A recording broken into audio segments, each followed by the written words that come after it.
Shalom Israel. This is Brother Nashar.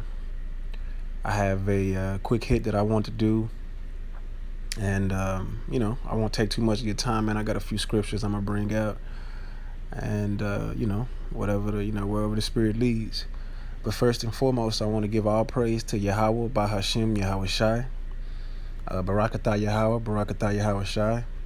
Double honors to the elders and apostles that are ruling well, and salutations to the elect pushing this truth across the four corners of the earth with sincerity and truth.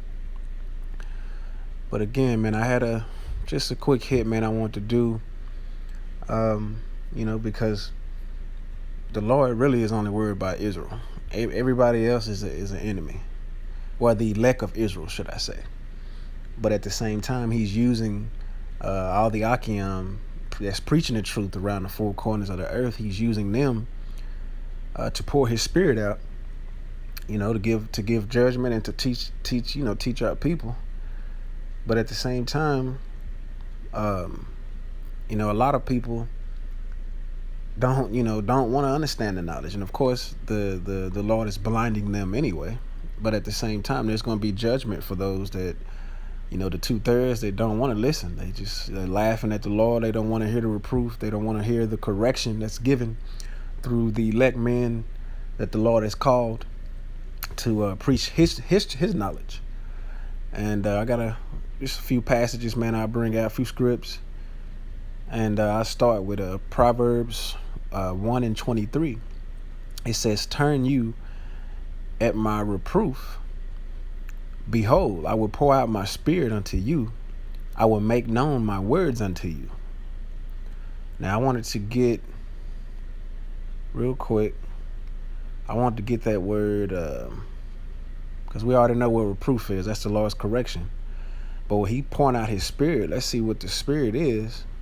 I mean, we know the spirit is the comes in the volume of the book, but he's pouring out his spirit through us, and I'll prove it. The word there for Strong's H7307, ruach. That's the basically the word here, and it's a few words, few definitions. Wind, breath, but the one that stuck out to me is mind, because it took the Lord giving us the understanding and the mysteries of the scriptures, and he gave us those words to be able to give the correct judgment and be able to teach the Bible the right way. He's doing that. Now, the Lord is using us. He's put the words in our mouths. He's using us to give reproach and give correction and give, and pouring out his spirit through us. It says, "I will make known my words unto you." Verse 24, it says, "Because I have called and ye have refused, I have stretched out my hand and no man regarded." Meaning the people that don't want to listen, those just walking by while the Akim is out preaching on the corners. Those people aren't listening. They laughing at it because that knowledge isn't something that's been preached for a long time. Of course, it's been preached before, because history does nothing but repeat itself, and there's nothing new under the sun. But at the same time, the doctrine that we come in, they've never heard it before. So they're looking at us like, the hell y'all talking about? When we come at them talking about Esau and Jacob and the Lord not loving everybody. It's actually a nation of people here that he hates. That's something that they're not used to hearing. The churches have been pushing out that weak ass Jesus Christ doctrine for so long, to where people are brainwashed to thinking that the Lord forgives everything and that the Lord loves everything. Right? When there's actually things that things that you could do, that there's no other judgment but death. I mean, you got to remember, like the brothers always bring up, the Lord flooded the earth once upon a time, man. There was babies here, grannies, retarded people in wheelchairs, people walking on crutches, the whole nine. Same thing we see now. Verse 25, it says, "But ye have set at naught all my counsel, and with none of my reproof." The counsel that he has on earth right now is those called men that are preaching the scriptures the right way. Those are the ones giving that correct judgment. the correct understanding, the milk and the meat, the whole roll. He's using us to give that counsel on the earth, to give that correction to our the people that will accept it. Verse 26, it says, I also will laugh at your calamity. Yeah, because a lot of people, they're mocking us. They're mocking the true knowledge of the scriptures. They're mocking the true essence of who they are. We're telling these people that they're Israelites and that the Lord only loves them and that he came for only them and died for them. They're laughing at that. They don't believe that, which, of course, at the end of the day, fuck them. They're the 2/3. But my whole purpose of the video is to say that Jacob's trouble, man, is coming. It's coming. And all those people that didn't want to listen, all those people that will still try to have the excuse that, I didn't know, man. They ain't gonna have that excuse, because the Lord had a few men set up to preach this truth all over the four corners of the earth, so nobody could have that excuse. You can't say I never heard of it. You can't say you didn't know that the Lord's name wasn't Jesus Christ, that it's Yahweh Shai. You can't say that you didn't know Esau was the white man. That counsel been on the earth for years now.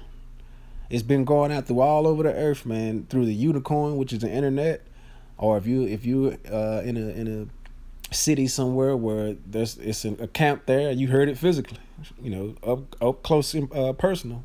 You heard it. Nobody's gonna have that excuse of I didn't know. And all those that laughed at it, all those ones that didn't want to take heed and listen, the Lord said he's gonna laugh at your calamity. He said, I will mock when your fear cometh, because that fear gonna come. And that's how you know Jacob's trouble's not here yet, because these people ain't scared yet. They don't fear him yet. They thinking ain't nothing gonna happen because he ain't came back yet. That's what they're thinking.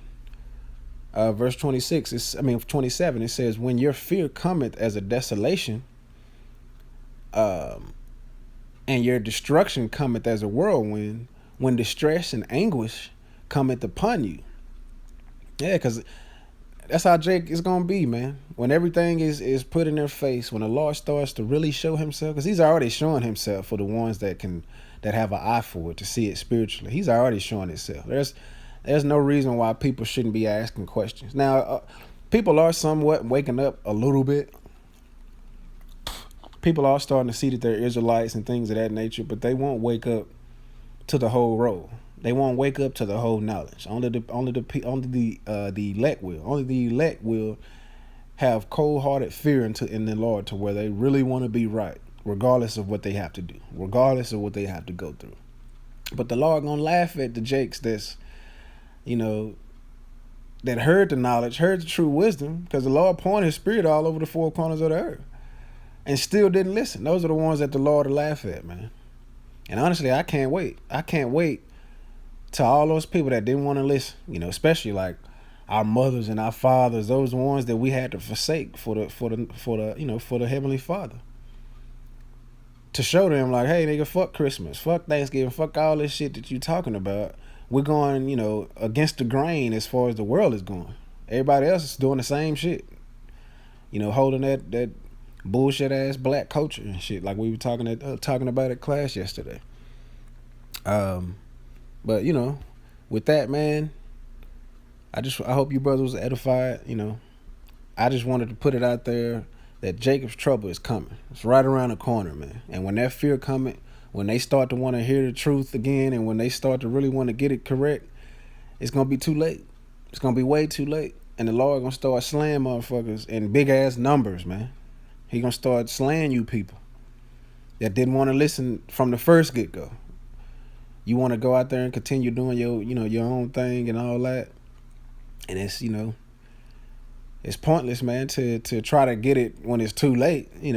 That's like about to get in a car wreck and you try to put your seatbelt on right before the clash comes. It's like, no, it's too late. You gonna die. You gonna end up going straight through the window. And that's how it's gonna be in the world. People are going to be trying to get it correct with the Lord, and it's going to be too late. It's going to be already fire hitting. Martial law going to be already here. All these things are going to be here when it's time for their ass to get slain. But with that, man, I want to give all praise to Yahweh, Bahashem, Yahweh Shai. Again, double honors to the elders and apostles ruling well, and salutations, man, to the elect. Shalom.